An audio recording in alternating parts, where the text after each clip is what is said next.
Buenos días. ¿Cómo están? Ha sido increíble, ¿verdad? Estoy abrumado con todo esto. De hecho, me voy.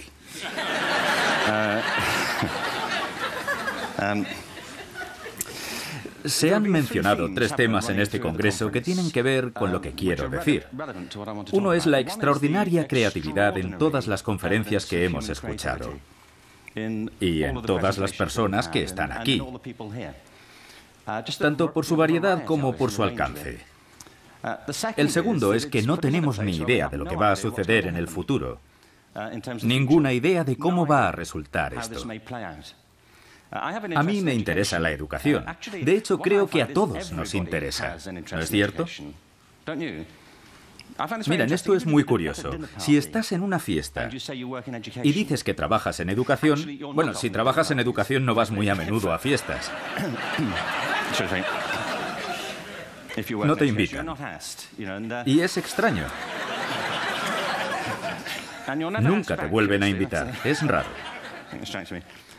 Pero si vas y alguien te pregunta ¿en qué trabajas? Y dices que en educación, ves cómo se ponen pálidos y piensan, oh Dios, ¿por qué a mí?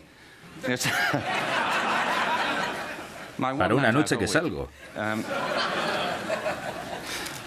Pero si les preguntas por su educación, te arrinconan y no paran de preguntarte. Porque es una de esas cosas que llega a la gente, como la religión o el dinero. Yo tengo un gran interés por la educación. Creo que todos lo tenemos. Y ese interés se debe en parte a que la educación es lo que nos va a llevar hasta ese futuro que no podemos comprender.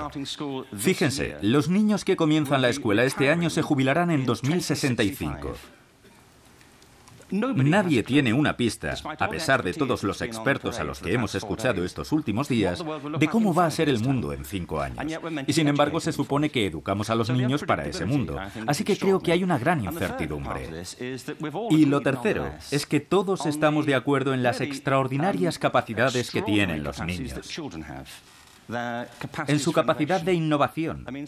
Anoche, por ejemplo, Serena fue una maravilla, solo con ver lo que hace. Es fantástica, pero no creo que ella sea una excepción entre todos los niños.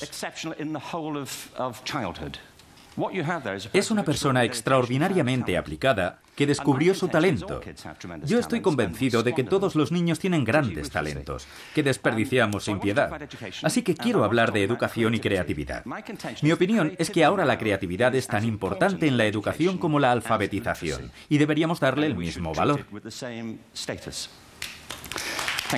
Gracias.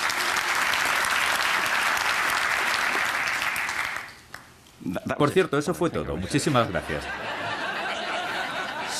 Así que me quedan 15 minutos. Bueno, yo nací en... No. Hace poco me contaron una historia sobre una niña de 6 años que se sentaba en la parte de atrás de la clase. Su profesora comentaba que nunca prestaba atención, pero que en clase de dibujo sí. Así que se acercó a ella y le preguntó, ¿qué estás dibujando? Y le dijo, estoy dibujando a Dios. Pero nadie sabe cómo es Dios, respondió la profesora. Y la niña contestó, lo sabrán en un minuto.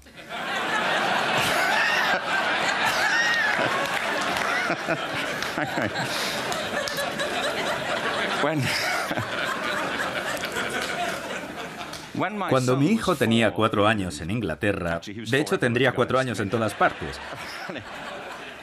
Para ser exactos, tendría 4 años en cualquier lugar. Estaba en la representación de la Natividad. ¿Se acuerdan de la historia? Es una gran historia. Mel Gibson la contó. Puede que la hayan visto. Natividad 2. James hacía de José y estábamos encantados, ya que pensábamos que era un papel protagonista. Llenamos el lugar de gente con camisetas en las que ponía James Robinson es José. Él no tenía diálogo. ¿Recuerdan a los 3 Reyes Magos? Traen regalos, oro, incienso y mirra. Esto pasó de verdad. Estábamos viendo la obra y algo pasó. Creo que cambiaron el orden. Después le preguntamos, ¿salió todo bien? Y él dijo, claro, ¿por qué? Fue solo ese cambio de orden. En cualquier caso, los 3 niños entraron con paños de cocina sobre la cabeza, pusieron sus cajas en el suelo y el primer niño dijo, traigo oro. El segundo dijo, traigo mirra. Y el tercero dijo, traigo pienso.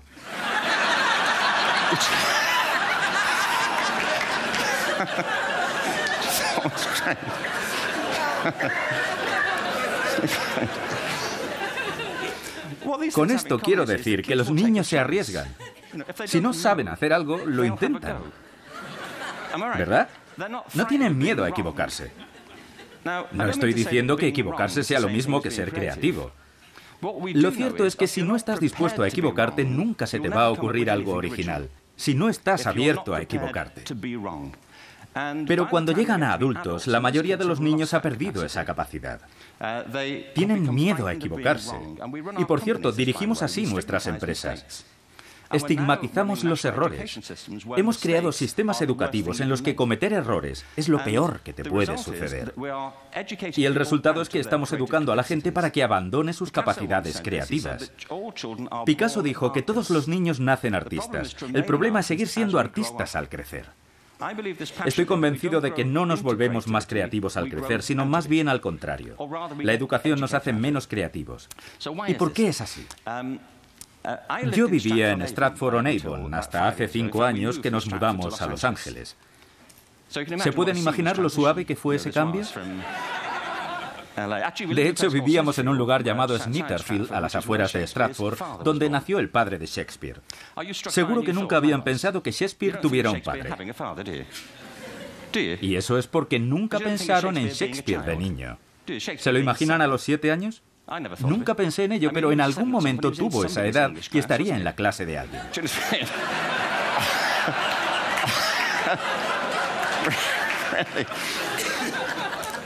Qué incómodo debía ser.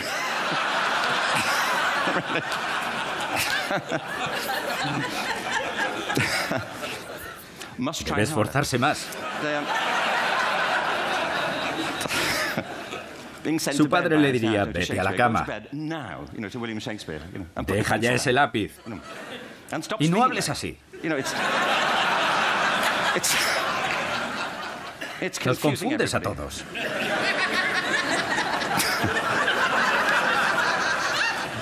Bueno, nos mudamos a Los Ángeles y solo les quiero comentar algo sobre la transición.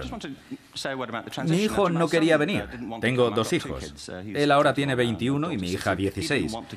Él no quería venir porque tenía una novia en Inglaterra. El amor de su vida, Sarah. Llevaban juntos un mes. Y ya habían celebrado varios aniversarios, porque a los 16 eso es mucho tiempo. En el avión estaba muy alterado y me dijo, nunca encontraré a otra chica como Sarah. Y a decir verdad, estábamos contentos por eso.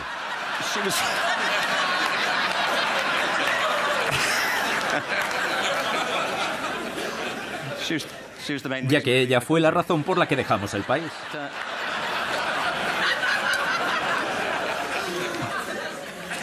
Cuando te trasladas a Estados Unidos o viajas a otros países, te das cuenta de que todos los sistemas educativos del mundo tienen la misma jerarquía de materias. No importa a dónde vayas, en lo más alto están matemáticas y lengua, luego humanidades y por último las artes, en todo el planeta. Y en casi todos los sistemas hay jerarquías dentro de las artes. Arte y música tienen un estatus más alto en las escuelas de danza y arte dramático. No hay ningún sistema educativo que enseñe danza todos los días de la misma forma que enseñamos matemáticas. ¿Por qué? ¿Por qué no? Yo creo que es importante. Las matemáticas son muy importantes, pero también la danza. Los niños bailan todo el tiempo cuando les dejamos. Todos lo hacemos. Tenemos cuerpos, ¿no? ¿Me perdí esa charla? Lo que ocurre es que cuando los niños crecen, los educamos progresivamente de cintura hacia arriba. Y después nos concentramos en sus cabezas, en un lado de la cabeza. Si un extraterrestre observara nuestra educación y preguntara ¿para qué sirve la educación pública?, teniendo en cuenta el resultado de quienes tienen éxito en este sistema, de quienes hacen todo lo que debe, de los ganadores, tendríamos que concluir que el propósito de la educación pública en el mundo es producir profesores universitarios. ¿O no? Son las personas que salen adelante. Yo solía ser uno de ellos, así que... Y me gustan los profesores universitarios, pero no deberíamos considerarlos como lo máximo a lo que puede aspirar la humanidad. Es solo una forma de vida. Son raros, y lo digo con afecto. Basándome en mi experiencia, los profesores tienen algo curioso. No todos, pero en general viven en sus cabezas. Viven ahí arriba y un poco hacia un lado. Están fuera de su cuerpo, de manera casi literal. Ven su cuerpo como un medio de transporte para sus cabezas. Una manera de llevar su cabeza a las reuniones.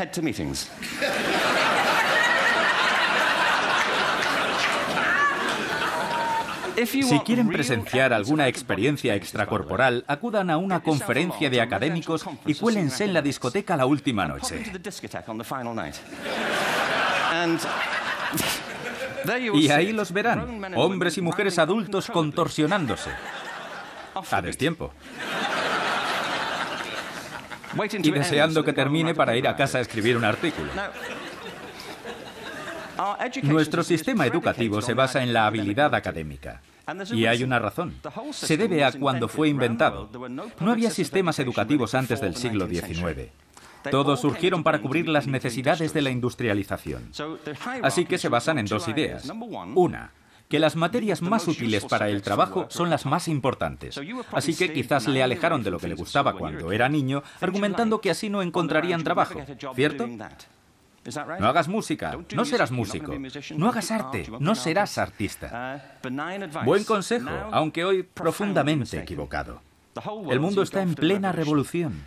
La segunda idea es la habilidad académica que ha llegado a dominar nuestra visión de la inteligencia porque las universidades diseñaron ese sistema a su manera. De hecho, el sistema de educación pública parece un extenso proceso de admisión universitaria. Y como consecuencia, muchas personas brillantes y creativas piensan que no lo son, porque aquello en lo que sobresalían en la escuela no era valorado o era estigmatizado. Yo creo que no deberíamos seguir por este camino. Según la UNESCO, en los próximos 30 años se graduarán más personas en el mundo que las que lo han hecho desde el comienzo de la historia. Más personas. Esto se debe a la combinación de todo lo que hemos hablado, a la tecnología, a la transformación del trabajo y a la explosión demográfica. De repente los títulos no tienen ningún valor. Cuando yo estudiaba, si tenías un título tenías trabajo y si no lo tenías era porque no querías. Yo no quería un trabajo, francamente. Pero ahora muchos jóvenes titulados tienen que volver a sus casas y seguir jugando con videojuegos porque se necesita una maestría para trabajar, cuando antes solo se requería el bachillerato. Es un proceso de inflación académica que indica que la estructura de la educación se tambalea. Debemos cambiar la idea que tenemos de la inteligencia. Sabemos tres cosas de ella. Primero, que es diversa. Interpretamos el mundo según como lo experimentamos, de forma visual, auditiva o cinestésicamente. Pensamos en términos abstractos o pensamos en movimiento. Segundo, la inteligencia es dinámica. Si observamos las interacciones del cerebro, como escuchamos ayer en varias charlas, la inteligencia es interactiva. El cerebro no se divide en compartimentos. De hecho, la creatividad, que yo defino como el proceso de tener ideas originales que tienen valor, a menudo surge de la interacción de diferentes disciplinas. En el cerebro hay un haz de nervios que une sus dos mitades, llamado cuerpo calloso. Es más grueso en las mujeres. Siguiendo con lo que dijo Helen ayer, creo que quizás por eso las mujeres son capaces de hacer varias cosas a la vez. Hay muchas investigaciones, pero yo lo sé por mi experiencia personal. Cuando mi esposa cocina, no muy a menudo, por suerte. No, ella cocina bien algunas cosas, pero a la vez que lo hace, habla por teléfono, habla a los niños, pinta el techo, opera a corazón abierto.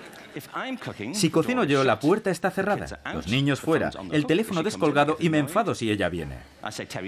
Terry, por favor, intento freír un huevo.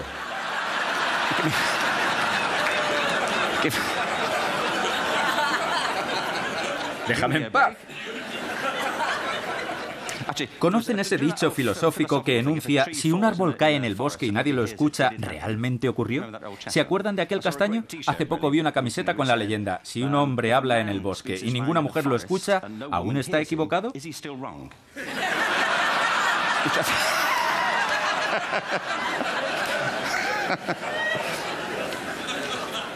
Y lo tercero es que la inteligencia es única. Estoy escribiendo un libro que se titula Epifanía y recoge una serie de entrevistas sobre cómo algunas personas descubrieron su talento. Un tema que me fascina y que surgió por una conversación que tuve con una mujer de la que quizás no hayan oído hablar. Se llama Gillian Lynn. ¿Les suena? Algunos sí. Es coreógrafa y todos conocemos su trabajo. Ella hizo Cats y El fantasma de la ópera. Yo estaba en el consejo del Royal Ballet en Inglaterra, como pueden ver. Comí con Gillian un día y le pregunté, ¿cómo llegaste a ser bailarina? Y ella me contó que no era buena estudiante. Entonces, en los años 30, escribieron a sus padres de la escuela diciendo, creemos que su hija tiene un trastorno de aprendizaje. Ella era nerviosa y no se podía concentrar. Hoy lo llamarían déficit de atención, pero eran los años 30 y no se conocía ese trastorno. La gente no sabía que podía tener eso. Gillian fue con su madre a un especialista. Era una habitación de paneles de roble y a ella la sentaron en una silla, en un rincón. Estuvo ahí durante 20 minutos mientras el médico y su madre hablaban de los problemas que tenía en la escuela, que si molestaba a los niños, no hacía los deberes, etc. Al final, el médico le dijo, Gillian, he escuchado a tu madre y necesito hablar en privado con ella. Espera aquí, que enseguida volvemos. Y se fueron. Pero al salir, él encendió la radio que estaba sobre su escritorio y le dijo a su madre, vamos a observarla.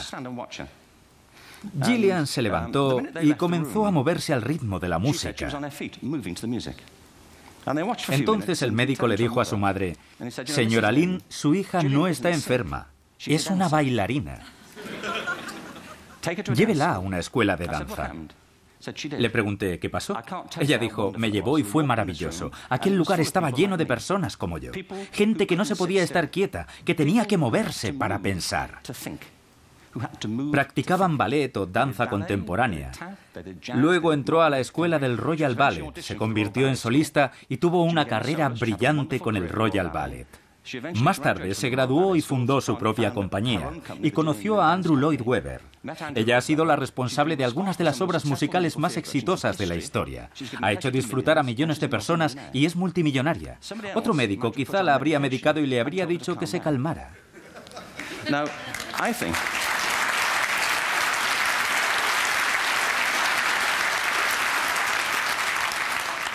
De esto se trata. Al Gore habló la otra noche sobre ecología y sobre la revolución iniciada por Rachel Carson. Yo creo que nuestra única esperanza para el futuro es adoptar una nueva concepción de la ecología humana para reconstruir y volver a creer en la riqueza de la capacidad humana. Nuestro sistema educativo ha explotado nuestras mentes como nosotros lo hacemos con la tierra, buscando recursos. Pero en el futuro esto no servirá. Debemos replantearnos cómo estamos educando a nuestros hijos. Hay una cita de Jonas Salk que dice, si desaparecieran todos los insectos de la Tierra, en 50 años desaparecería toda la vida en la Tierra. Si todos los seres humanos desaparecieran de la Tierra, en 50 años florecerían todas las formas de vida. Y tiene razón. Lo que Ted celebra es el don de la imaginación. Debemos usar este don sabiamente para poder evitar algunas de las situaciones de las que hemos hablado. Y la única forma es prestando atención a nuestra capacidad creativa y viendo en nuestros hijos la esperanza que representan. Nuestra tarea es educarlos como seres completos para que puedan enfrentarse al futuro. Quizá nosotros no veamos ese futuro, pero ellos sí lo verán. Y nuestro trabajo es ayudarles a que saquen provecho de él. Gracias. Bravo. Yeah.